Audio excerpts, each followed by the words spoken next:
오늘의 말씀은 갈라디아서 3장 10절부터 18절까지 말씀입니다.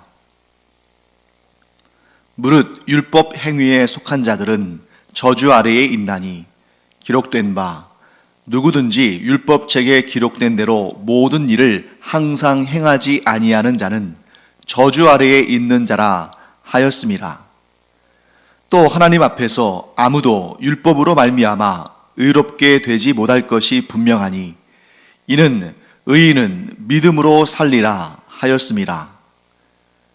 율법은 믿음에서 난 것이 아니니 율법을 행하는 자는 그 가운데서 살리라 하였느니라. 그리스도께서 우리를 위하여 저주를 받은 바 되사 율법의 저주에서 우리를 속량하셨으니 기록된 바 나무에 달린 자마다 저주 아래에 있는 자라 하였음이라. 이는 그리스도 예수 안에서 아브라함의 복이 이방인에게 미치게 하고 또 우리로 하여금 믿음으로 말미암아 성령의 약속을 받게 하려 함이라. 형제들아, 내가 사람의 예대로 말하노니 사람의 언약이라도 정한 후에는 아무도 패하거나 더하거나 하지 못하느니라. 이 약속들은 아브라함과 그 자손에게 말씀하신 것인데 여럿을 가리켜 그 자손들이라 하지 아니하시고 오직 한 사람을 가리켜 내 자손이라 하셨으니 곧 그리스도라. 내가 이것을 말하노니 하나님께서 미리 정하신 언약을 430년 후에 생긴 율법이 폐기하지 못하고 그 약속을 헛되게 하지 못하리라. 만일 그 유업이 율법에서 난 것이면 약속에서 난 것이 아니리라. 그러나 하나님이 약속으로 말미암아 아브라함에게 주신 것이라. 사도 바울이 율법과 믿음에 대해서 설명하는 내용들이 그의 서신서에 많이 등장하죠. 그 중에서도 율법과 믿음의 차이에 대해서 가장 풍성하고 가장 정확하게 설명하는 내용이 이 갈라디아서에 담겨 있습니다. 사울의 구분법은 아주 명료하고 정확합니다. 율법과 믿음을 어떻게 구분할 수 있을까? 아주 간단하게 말씀드린다면 이거죠. 율법이든 믿음이든 둘 중에 하나만 붙들라 하는 것입니다. 12절 말씀은 이렇게 설명하죠. 율법은 믿음에서 난 것이 아니니 율법을 행하는 자는 그 가운데서 살리라 하였느니라. 즉 율법이 믿음에서 난 것이 아닌 것처럼 그 역도 통하는 거죠. 믿음도 율법에서 난 것이 아닙니다. 그렇기 때문에 믿음으로 말미암아 구원을 얻는다 라는 증언에는 율법이 개입할 여지가 없습니다. 또한 율법의 행위로 말미암아 구원받는다는 그 주장 속에는 믿음이 개입되지 않습니다. 그렇기 때문에 율법도 선한 것이고 믿음도 선한 것인데 그 둘이 서로로부터 나오는 것도 아니고 서로에게 개입하는 것도 아닙니다. 한마디로 이 둘은 차원이 다른 것입니다. 그렇기 때문에 서로 섞어서 다루거나 아니면 믿음과 율법, 율법과 믿음 사이에 적절한 중간점에 있어서의 타협, 이런 것도 없는 겁니다. 그래서 사도 바울은 이렇게 주장하는 거죠. 율법을 지키며 살려면, 즉 율법에 구원이 있다고 생각한다면 그럼 율법을 지켜라. 그러나 나는 주님의 계시를 따라 분명히 이렇게 가르친다. 구원은 율법으로 얻는 것이 아니라, 곧 율법의 행위로 얻는 것이 아니라 오직 믿음으로 얻는 것이다. 그러므로 구원에 있어서 율법의 역할을 주장하는 너희들은 우리와 같은 이 믿음으로 말미암아 구원을 얻는다는 이 그리스도인의 신앙에 아무런 분깃이, 곧 몫이 없다 하고 주장하는 것입니다. 자, 그렇다면 율법이 믿음에서 나온 것이 아니고 믿음도 율법에서 나온 것이 아니라면, 그래서 둘이 차원이 다른 것이라면, 그 어떤 것도 중간에 적절한 타협점이 없다면, 그래서 반드시 율법이면 율법, 믿음이면 믿음, 둘 중에 하나를 선택해야 한다면 지혜로운 자는 무엇을 따져보겠습니까? 어떤 것이 나에게 유익한가? 둘 다 구원에 대해서 얘기하는데 정말 율법이 구원에 이르는 길인가? 믿음이 구원에 이르는 길인가? 이걸 따져보지 않겠습니까? 그런데 지금 거짓 교사들은 뭐라고 말하는 거예요? 예수 그리스도를 믿는 믿음 좋다. 그런데 그것만으로는 안 되고 할례, 안식일 규정, 이러한 율법적인 요소들을 또 지켜줘야 된다. 이게 지금 중간쯤에 이렇게 물타기를 하려고 하는 거죠. 적절한 지점에서 타협하지 않은 것인데, 결코 구원은 타협함으로 이루어지는 것이 아니고, 또한 믿음은 타협을 용납하지 않습니다. 그러면 이 둘 중에 무엇이 우리에게 유익한 것인가?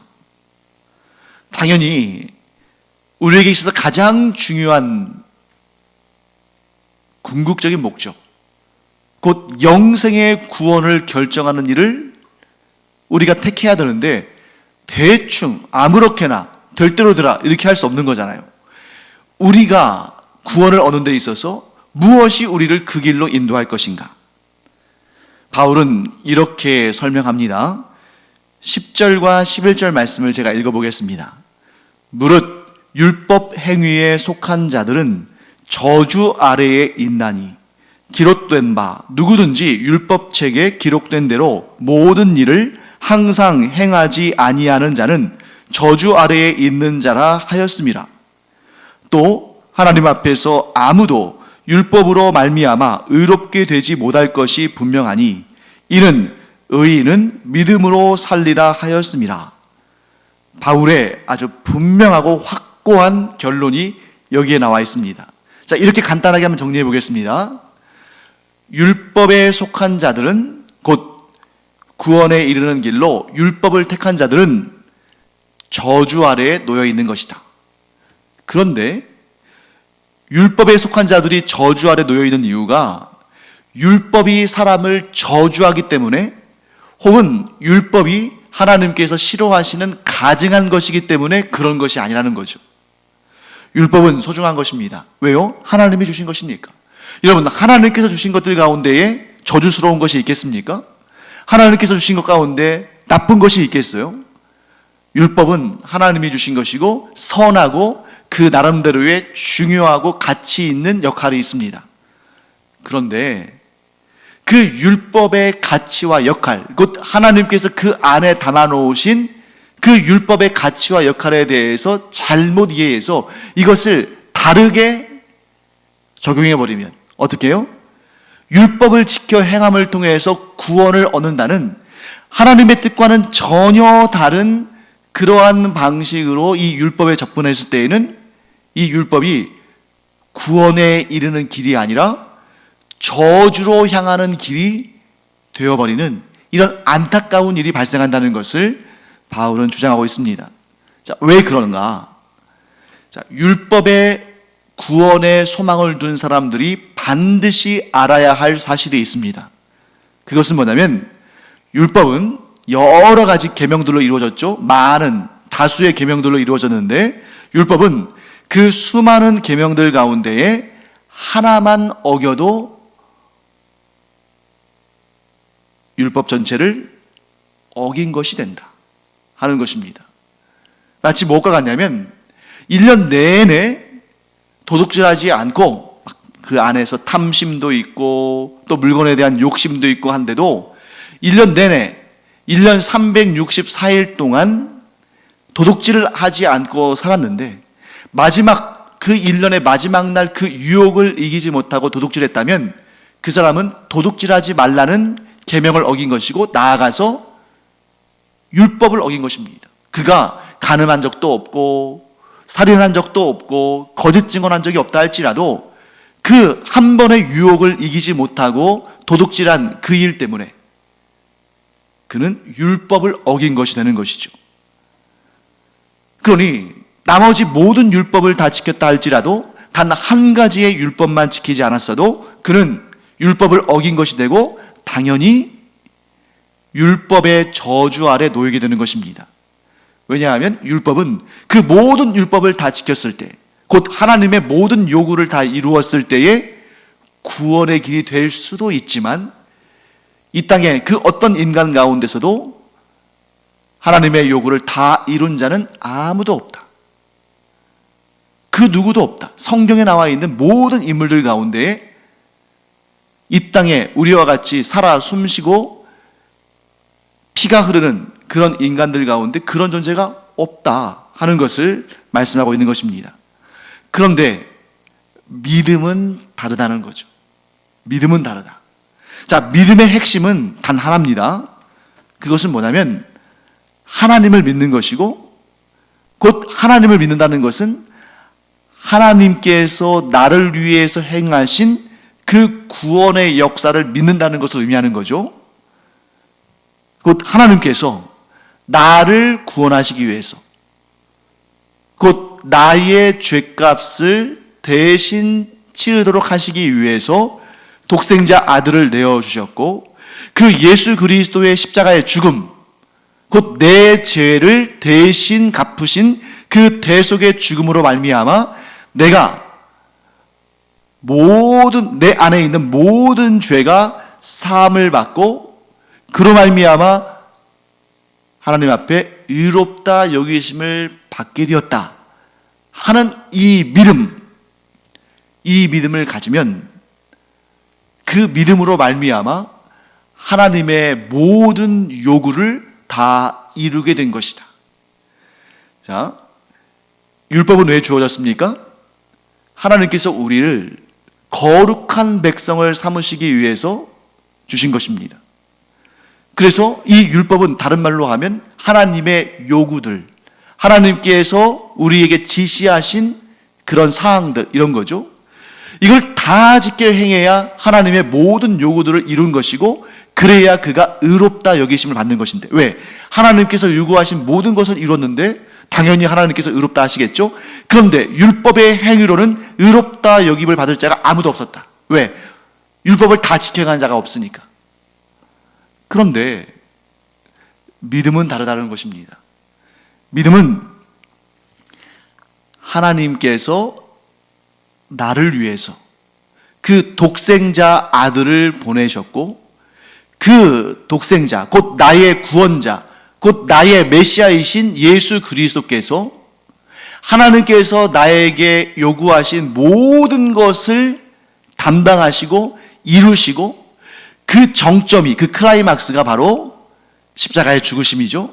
십자가의 죽으심을 통해서 나의 모든 죄값을 다 갚으시고, 또한 예수 그리스도께서 하나님께 전적으로 순종하심으로 하나님의 모든 요구를 다 이루심으로 내가 예수 그리스도를 믿음으로 말미암아, 곧 내가 예수 그리스도 안에 거하면, 내가 예수 그리스도 안에 거하는 것으로 인하여서 하나님께서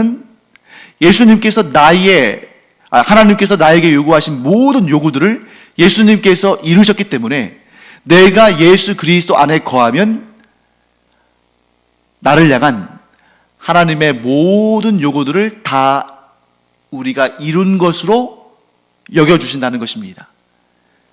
자, 간단하게 정리하면 나는 예수님을 믿습니다. 그런데 예수님은 나의 모든 죄를 대신 그 죄값을 갚으셨을 뿐만 아니라 하나님께서 나에게 요구하시는 모든 요구들을 완성하셨습니다. 이루셨습니다. 그때 내가 예수 그리스도를 믿는다는 것은 내가 예수 그리스도 안에 거한다는 것이고, 예수 그리스도 안에 거하는 우리를 보시면서 하나님께서는 너의 모든 것, 그 모든 죄값을 다 치렀음을 내가 인정하고, 내가 너에게 요구한 모든 것을 네가 이루었다고 내가 인정하겠다. 왜? 네가 예수 그리스도를 믿음으로 말미암아 그 안에 거하기 때문이다. 이렇게 말씀하시는 것이죠. 그렇기 때문에 율법과 믿음은 차원이 다른 것입니다. 율법은 단 하나라도 어기면, 율법의 그 수많은 계명들 가운데 단 하나의 계명만 어겨도 율법을 어긴 것이 되지만, 믿음은 단 하나를 믿으면 그 믿음으로 말미암아 모든 것을 다 지킨 것으로, 모든 것을 다 이룬 것으로 하나님께서 여기신다는 것입니다. 왜요? 예수 그리스도 안에서 모든 것이 이루어졌으니까. 예수 그리스도 안에서 모든 것이 이루어졌고, 우리는 예수 그리스도 안에 거하기 때문에 무엇으로? 믿음으로. 그러므로 우리에게 요구되는 모든 것을 우리는 다 이룬 자로, 다 완성한 자로 여기심을 받고, 그러므로 우리는 의로운 자가 되는 것입니다. 의인으로 여김을 받는 것입니다.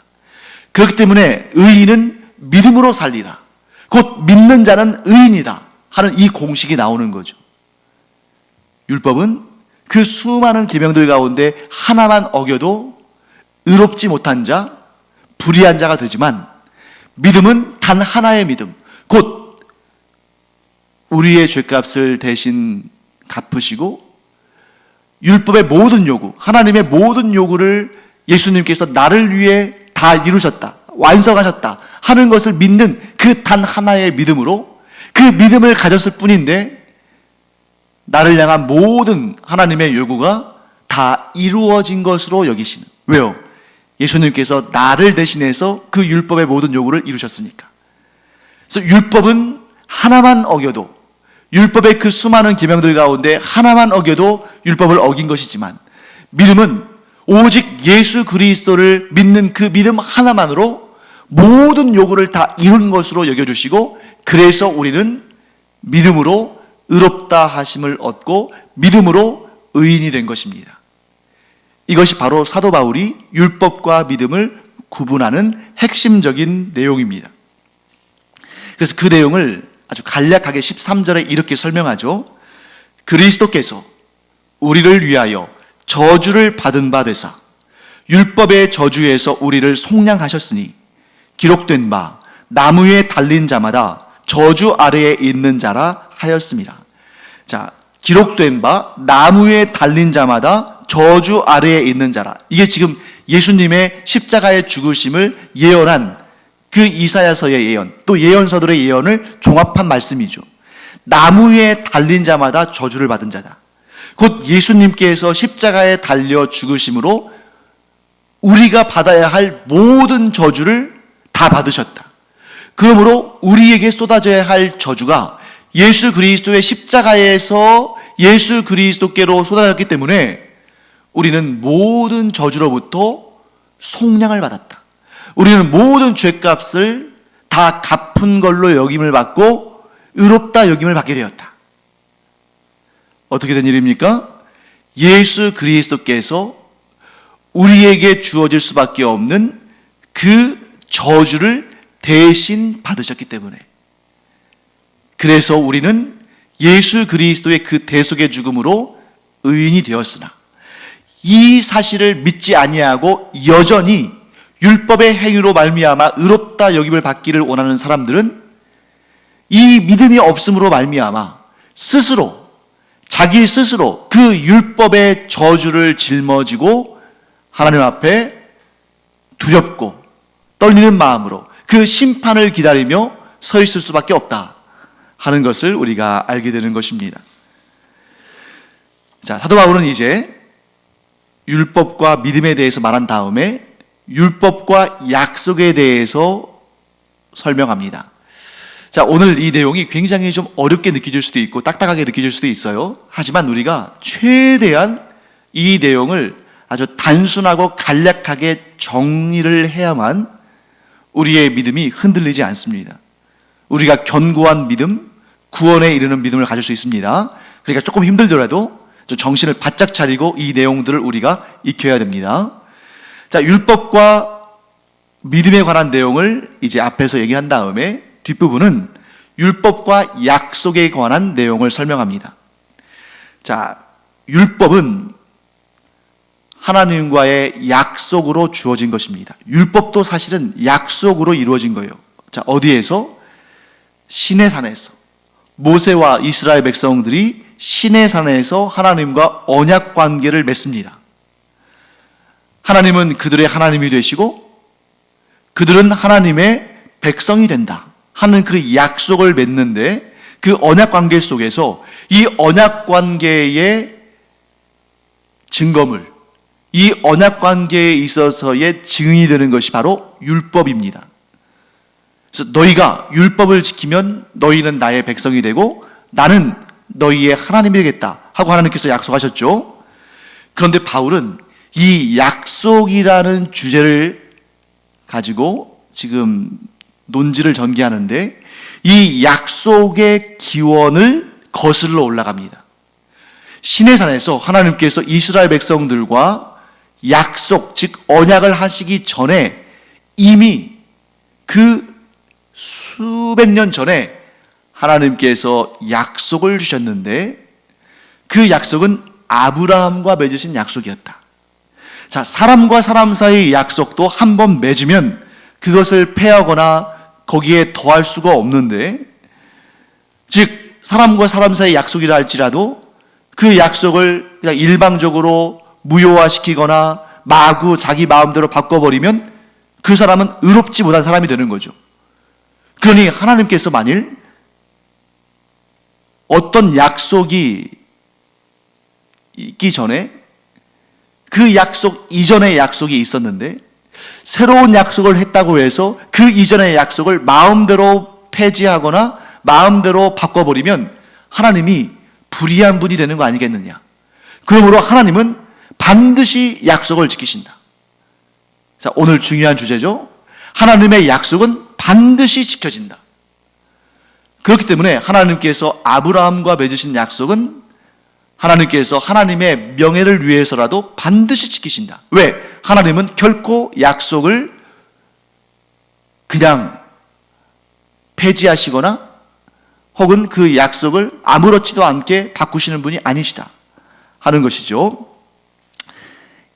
바울은 하나님의 약속 두 가지를 언급합니다.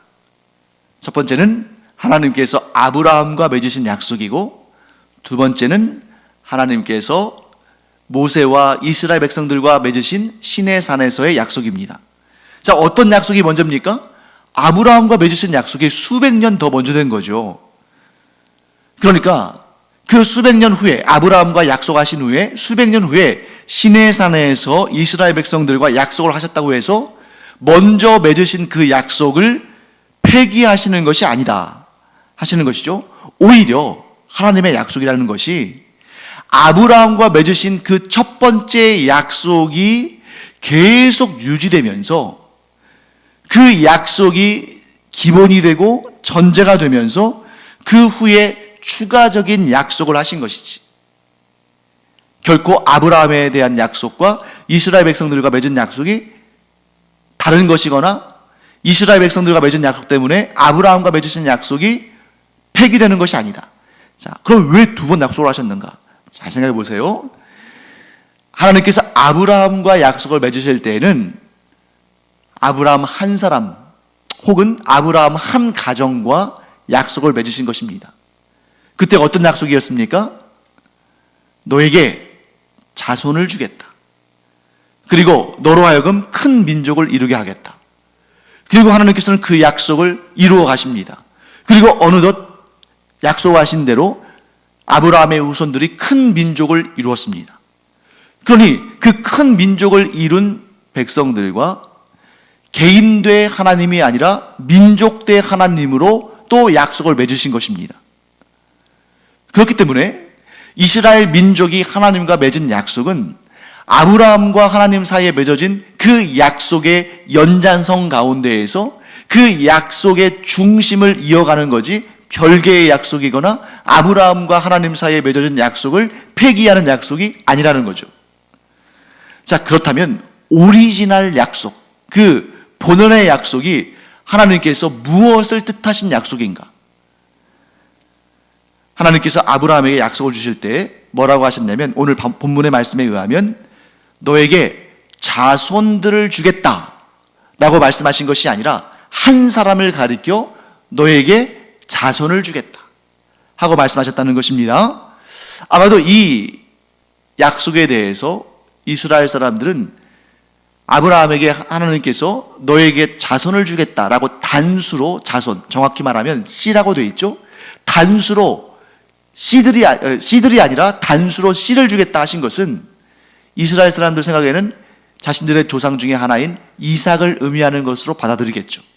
하지만 물론 이삭도 그 약속의 열매입니다만 사도 바울은 보다 더 궁극적이고 보다 더 범우주적인, 보다 더 하나님의 그 중심의 뜻을 정확히 우리가 깨달아 아는 그런 약속을 발견하는데, 그것이 뭐냐면 하나님께서 아브라함에게 약속하신 그 씨, 곧 단수로서의 그 자손은 이삭 정도가 아니라는 거죠. 자, 왜냐하면 하나님께서 아브라함과 약속하신 그 내용을 보면 너의 자손이 놀라운 역사들을 이룰 텐데 그로 말미암아 모든 민족이 복을 받게 될 것이다. 그런데 여러분 잘 생각해 보세요. 너무 짧은, 아주 좁은 범주로 봐서 하나님께서 아브라함에게 약속하신 그 씨가, 그 자손이, 그 단수로서의 자손이 이삭을 뜻한다면 정말 하나님이 말씀하신 대로 이삭이 모든 민족을 복되게 하는 그런 사역, 그런 역할을 감당했습니까? 아니잖아요. 그 당대에 아브라함도 그랬고 이삭도 그랬고 그 동네에서는, 그 주변 지역에서는 꽤나 유력한 인물이고 꽤나 인정받고 존경받는 사람들이었습니다만 모든 민족, 모든 나라를 복되게 할 정도의 그 정도의 스케일은 아니었거든요. 그러니 하나님께서 아브라함과 약속하실 때의 그 씨, 그 자손은 이삭을 말하는 것이 아니라는 겁니다. 만일 그것이 이삭을 뜻하는 거라면 하나님이 너무 허풍이 강한 거죠. 너무 허풍이 심하신 거죠. 너무 과장적으로 표현하신 거죠. 이삭은 그런 사람이 아닌데, 그 정도의 인물이 아닌데. 그렇기 때문에 우리는 분명히 믿습니다. 하나님은 허풍을 부리신 것도 아니고 하나님께서 과장되게 표현하신 것도 아니고 하나님의 말씀은 반드시 정확하게 성취되는데, 하나님의 약속은 반드시 그대로 이루어지는데, 그때 하나님께서 아브라함에게 주신 그 복의 근원이고 모든 민족을 복되게 하는 그 역할을 감당하는 그 자손, 그 씨는 이삭이 아니라 예수 그리스도시다. 여러분 그렇지 않습니까?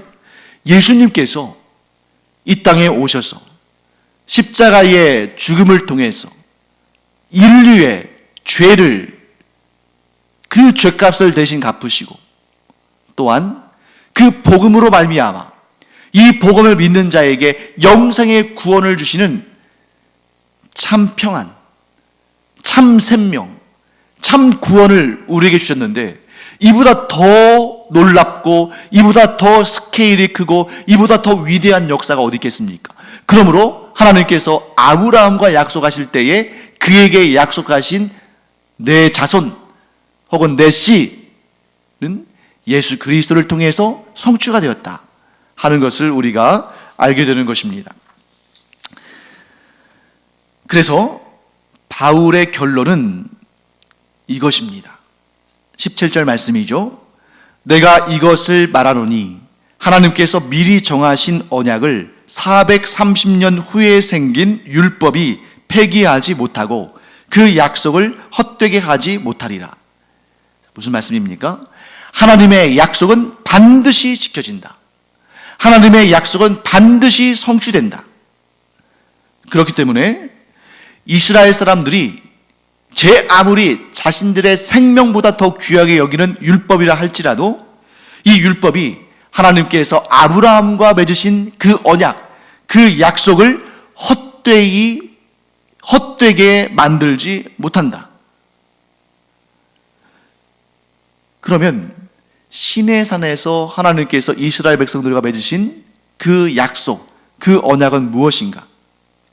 그것은 아브라함과 맺으신 그 약속의 토대 위에 하나님의 거룩한 백성들이 어떻게 살아가며 어떻게 이 땅에서, 이 세상에서 빛과 소금의 역할을 해야 되는가? 그것을 알려주시는 것과 동시에 또 하나의 기능이 있는데, 그 율법을 지켜 행하면서 깨닫게 되는 거죠. 아, 그렇구나. 하나님의 백성으로, 천국 백성으로 살아가는 것은 이토록 영적으로 순결하며 육체적으로 정결하며 사회적으로 도덕적으로 온전해야 되는데, 내가 이렇게 내 스스로의 능력으로 율법의 요구들을 지켜 행할 수 있는 사람이 못 되는구나. 자, 그러면 이런 깨달음 속에서 어떠한 움직임이 있어야 됩니까? 그러므로 하나님께서 아브라함에게 약속하신 그 구원자, 메시아, 그분을 만나야겠구나. 그분을 믿어야 되겠구나. 그분을 소망하고 기다려야겠구나 하는 그런 마음을 가져야 한다는 것입니다. 그런데 거기까지 가지 못하고 이 이스라엘 사람들은 지금 어떠한 함정에 빠졌습니까? 그 율법을 지켜 행함으로 말미암아 구원을 받을 줄로 생각하는 것입니다. 그것이 잘못됐다는 거죠. 아브라함에게 주어진 그 메시아의 약속, 그 약속을 우리는 반드시 믿어야 됩니다. 왜? 그 약속을 통해 하나님은 우리에게 구원을 주시고 하나님은 그 약속을 반드시 이루시니까. 율법에 대해서는 어떻게 생각해야 됩니까? 우리가 그 약속을 더 견고히 붙잡도록 하나님께서 우리의 연약함을, 우리 스스로 우리 구원을 이룰 수 없다는 사실을 알려주시는 그런 하나님의 우리에게 주신 방편이라고 우리는 생각해야 되는데, 이스라엘 사람들은 그렇게 생각하지 않았죠. 사랑하는 성도 여러분, 말씀을 마치겠습니다. 하나님께서 아브라함과 맺으신 언약, 곧 하나님께서 아브라함에게 주신 약속은 반드시 성취됩니다. 그리고 이미 예수님께서 그 약속을 성취하셨고 우리는 그 약속이 이루어질 날을 향해 나아가고 있습니다. 하나님의 약속은 반드시 성취된다. 이 믿음을 가지고 오늘도 우리 주 예수 그리스도를 믿는 믿음으로 하나님 앞에 의롭다 여기심을 받는 우리 모두가 되기를 간절히 축원합니다. 기도하겠습니다. 하나님 감사합니다. 저희가 율법에 소망을 두는 것이 아니라 하나님의 약속, 곧 우리에게 메시아, 구원자를 주신다는 그 하나님의 약속을 믿었기 까닭에 저희가 하나님 앞에 의롭다 여기심을 받고 구원받게 된 줄 믿습니다. 이 믿음 끝까지 잃지 아니하고 지켜내는 저희들 되게 하여 주시옵소서. 감사드리며 예수님의 이름으로 축복하며 기도합니다. 아멘.